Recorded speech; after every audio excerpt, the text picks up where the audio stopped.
आज सकाळी यांना हॉटेल लीलामधून राजस्थानमधल्या एका जागेत नेलेलं आहे.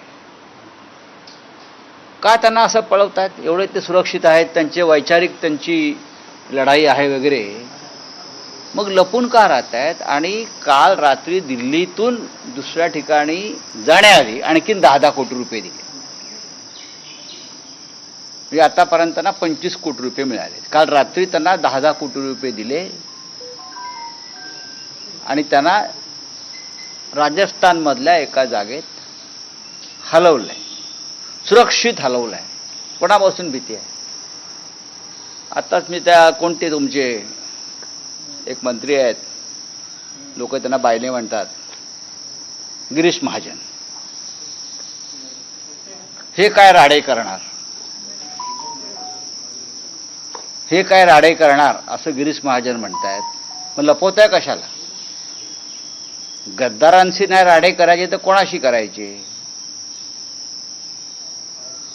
याचा अर्थ या महाराष्ट्रात गद्दारी पोषण्याचं काम, बेईमानी पोषण्याचं काम तुम्ही करताय गिरीश महाजन. माझी भाषा त्यांना चुकीची वाटते. गद्दारांना कोणती भाषा वापरायची? गद्दारांना कोणती भाषा वापरायची गिरीश महाजनने सांगावं. आणि राडे करणार की नाही तुम्ही कोण ठरवणार? आमच्याकडे काय राहिलं आहे? गिरीश महाजन, हा पोलिसांचा ताफा बाजूला ठेवून या. हे जे 4-4 पोलिसांच्या गाड्या घेऊन फिरता ना, सगळ्या गद्दारांना आता गाड्या दिल्या पोलिसांच्या. आत्ताच मी पाहिलं. हा म्हणजे कशा करतात? आमच्याकडे राडे करण्याची क्षमता नाही ना. शिवसेनेकडे राडे करण्याची क्षमता नाही, राहिली नाही. कोण उरलंय तुमच्याकडे?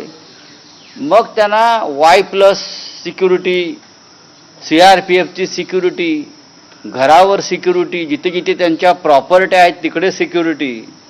म्हणजे प्रत्येक गद्दाराला या क्षणी 40 सशस्त्र पोलिसांची सिक्युरिटी देण्याचं कारण काय? आणि मागच्या गद्दारांची सिक्युरिटी कायम आहे.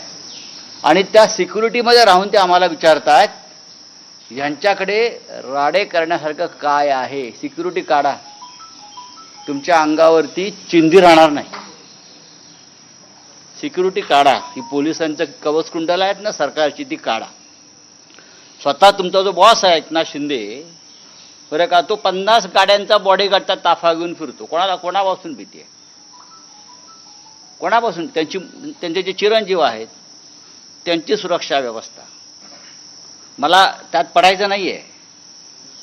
भीती नाही ना आमच्यापासून, शिवसैनिकांपासून खऱ्या. मग तुम्हाला